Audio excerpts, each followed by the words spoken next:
Well, let's go to the college game. We're a day away from the first college football semifinal between Notre Dame and Penn State right here on ESPN. Battle of Blue Bloods. This series tied at 9-9-1. Whichever school breaks the tie takes a big step towards its first national title since the 80s. We've got reports on both teams, starting with Molly McGrath on Notre Dame. One of the biggest questions for the Irish ahead of this semifinal game is the health of their leading rusher, Jeremiah Love, who exited the Sugar Bowl after re-aggravating a right knee injury. Head coach Marcus Freeman updated us on his status and expected involvement in this game. We're expecting him to play, expecting him to be ready to roll. He's had a good week of prep. Nobody's 100% right now. That's the reality of being in the playoffs, but he's worked very intentionally on making sure he's as healthy as he can be. He's had some good practices, and he'll be ready to roll. Love told me he could have returned to the quarterfinal game and played if his team needed him. He's been practicing all week with a bulky brace on his right knee that limits his freedom of movement, so he may ditch the brace for the game, but told us he does not need to be 100% to be effective. Now for more on Penn State, here's Katie. Well, Molly, this Penn State team is built so similarly to Notre Dame. Both teams are committed to running the football. Defensively, they are so sound, and they play clean, efficient football. They don't beat themselves. So what will be the difference Thursday night? I would describe it the same way. We look at Notre Dame. We think that they emphasize things like we do. We think they're coached in a similar way, and their players have embraced it. So this is going to be a real challenge. And I think at the end of the day, like always, it's going to be about defense at this point of the season. It's going to be about running game at this point of the season. But the other statistic, as we all know, that has a huge impact, or two of them, is turnovers. They're plus 18, one of the best teams in the country. When it comes to that, we've been pretty good. And then explosive plays, which is an area that we have flourished. So those two stats have been two of the most important stats in the history of college football. They're going to show up again in this game.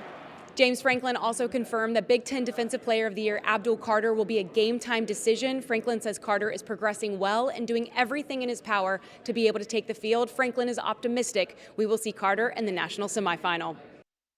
That is a big deal. Carter healthy, a big difference on that line for Penn State. My guy, Booger McFarland, joining us now. Boog, this is a throwback game. We heard James Franklin talk about it. Highlighted by the defense and the backfields. When you look at the running backs in this contest, which duo would be more effective in the matchup in Miami?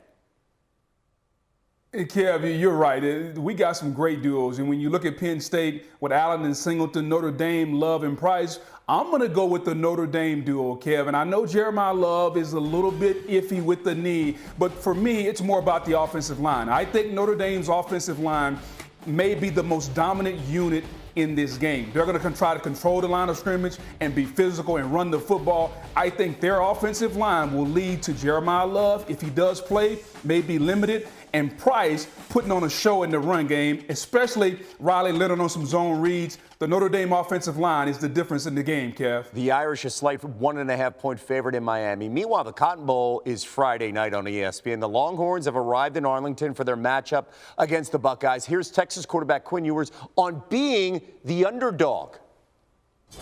I mean, we don't pay any attention to that as a program. Again, we just rely on what the coaches are telling us, Coach Sarker's telling us, and, we rely on our prep that's where we're getting our confidence from.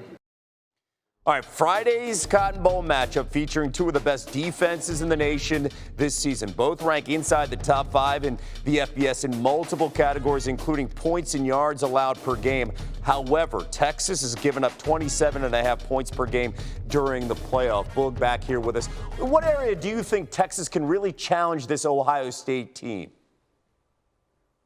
Well, first of all, Kev, I think these two teams have very similar amounts of talent. I know everybody is saying Ohio State's this juggernaut, but let's not forget Ohio State was up and down throughout the season. In the last couple of games, they put on the show. But in the end, I think if you're Texas, you want to be who you are and run the football. Let's not forget, when Texas runs the football, Kev, they have not lost. The only 2 games they lost this season to Georgia, they got shut down in the run game. They couldn't run the football. When they can run the football with Wisner and Blue, and this offensive line can get rolling, and it allows Steve Sarkisian and Quinn Ewers to pick their spots, when they take shots down the field to Isaiah Bond, to Wingo. But it all starts up front for Texas with that offensive line and the ability to run the football. I think that's how you control this Ohio State front. JT Tuimoloau, Zach Sawyer, they want to rush the passer. They want to get after the quarterback. If you're Texas, run the football and control the line of scrimmage. Yeah, right now we've seen the Buckeyes dominate with the line of scrimmage their last two games. Semifinals tomorrow and Friday night, both at 7:30 Eastern right here on ESPN. Boog, thank you so much. Hell?